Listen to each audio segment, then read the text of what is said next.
Assalamualaikum warahmatullahi wabarakatuh. Perkenalkan, saya Kirana Faira Ahmad, NIM B74219043, dan rekan saya Ana Difatul Fajriyah, NIM B94219069. Pada kesempatan kali ini, saya akan menjelaskan materi cara-cara klasik pelaksanaan manajemen wakaf produktif dalam mata kuliah manajemen wakaf produktif yang diampu oleh Pak Penny. Investasi adalah penanaman modal dalam suatu usaha atau perusahaan dengan maksud mendapatkan keuntungan. Investasi harta wakaf dalam tatanan Islam merupakan suatu yang unik dan berbeda dengan investasi di sektor pemerintah atau public sector maupun sektor swasta atau private sector.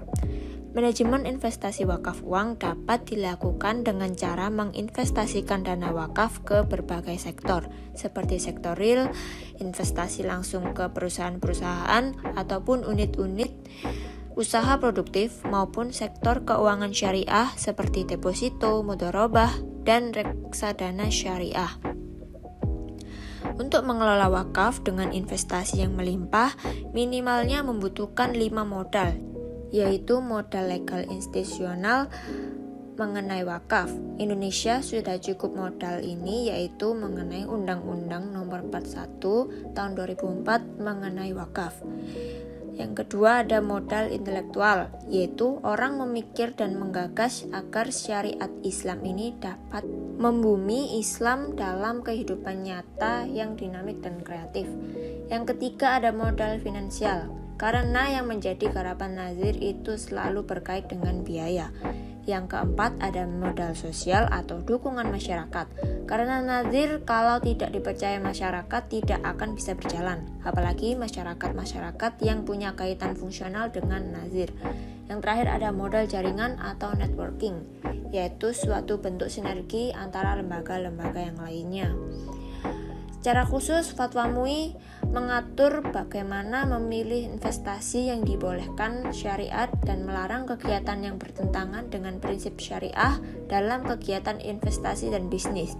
Contohnya adalah maisir, gharar, riba, batil, bai, mad'um, itikar, dan yang lain-lainnya.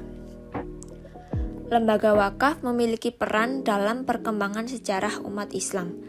Berikut berbagai lembaga wakaf yang berfungsi sebagai tempat untuk mengembangkan keilmuan dan keahlian sebagai berikut. Pertama, wakaf untuk tempat ibadah atau masjid. Masjid wakaf yang pertama kali berdiri adalah Masjid Quba yang didirikan oleh Rasulullah SAW saat pertama kali menginjakkan kakinya di Madinah. Kedua, ada Al-Khatib atau pusat baca tulis, yaitu merupakan tempat bagi anak-anak usia dini ataupun pemula yang ingin belajar membaca dan menulis atau belajar Al-Quran dan belajar tentang dasar-dasar ilmu agama. Yang ketiga ada madrasah atau sekolah. Madrasah yang dibiayai dengan harta wakaf yang terkenal dalam sejarah Islam adalah Madrasah Al-Nizamiyah di Baghdad yang didirikan oleh Bani Saljuk Turki pada tahun 459 Hijriah. Yang terakhir ada maktabah atau perpustakaan. Lembaga berbasis wakaf lain yang memiliki peran dalam pembentukan intelektual umat Islam adalah maktabah atau perpustakaan. Islam memiliki konsep dalam melakukan pemberdayaan ekonomi umatnya dengan cara melakukan pemaksimalan dalam peran lembaga pemberdayaan ekonomi umat seperti wakaf. Terdapat beberapa program dalam pengelolaan wakaf produktif, yaitu program jangka pendek dalam rangka mengembangkan tanah wakaf secara produktif. Salah satu hal yang dilakukan oleh pemerintah adalah melakukan program jangka pendek dan membentuk Badan Wakaf Indonesia atau BWI. Program jangka menengah dan panjang, yaitu dengan mengembangkan lembaga-lembaga nazir yang sudah ada agar lebih profesional dan amanah.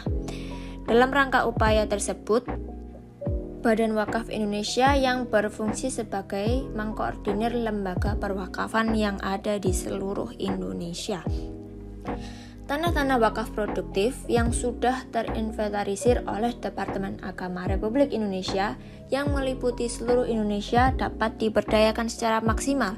Dalam bentuk yang pertama ada aset wakaf yang menghasilkan produk barang atau jasa, dan yang kedua ada aset wakaf yang berbentuk investasi usaha.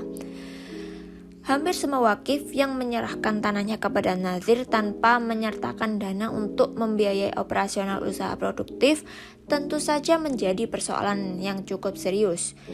Maka perlu strategi real untuk mengembangkan tanah wakaf produktif, yaitu dengan cara sebagai berikut. Yang pertama ada kemitraan. Nazir harus menjalin kemitraan usaha dengan pihak-pihak yang lainnya yang memiliki modal dan ketertarikan usaha sesuai dengan posisi tanah strategis yang dimiliki. Contoh pihak ketiga tersebut adalah seperti lembaga investasi usaha, investasi perorangan, lembaga perbankan syariah, lembaga swadaya masyarakat, dan yang lain-lainnya. Yang kedua ada terbentuknya Undang-Undang Wakaf dan BWI atau Badan Wakaf Indonesia. Undang-Undang Wakaf dapat dikatakan merupakan rumusan konsepsi fikih wakaf baru di Indonesia yang antara lain meliputi benda yang diwakafkan atau mauquf bih, diperuntukkan untuk wakaf atau mauquf alaih, jenis harta yang boleh diwakafkan tidak terbatas, benda tidak bergerak atau tanah dan bangunan, maupun benda bergerak seperti saham uang, logam mulia, kendaraan, dan lain-lain, serta diatur kewajiban untuk hak nazir wakaf, dan ini semua guna diatur untuk menunjang pengelolaan wakaf secara produktif. Sekian dari kelompok kami mohon maaf apabila terdapat kesalahan yang kami lakukan atau kami ucapkan. Wassalamualaikum warahmatullahi wabarakatuh.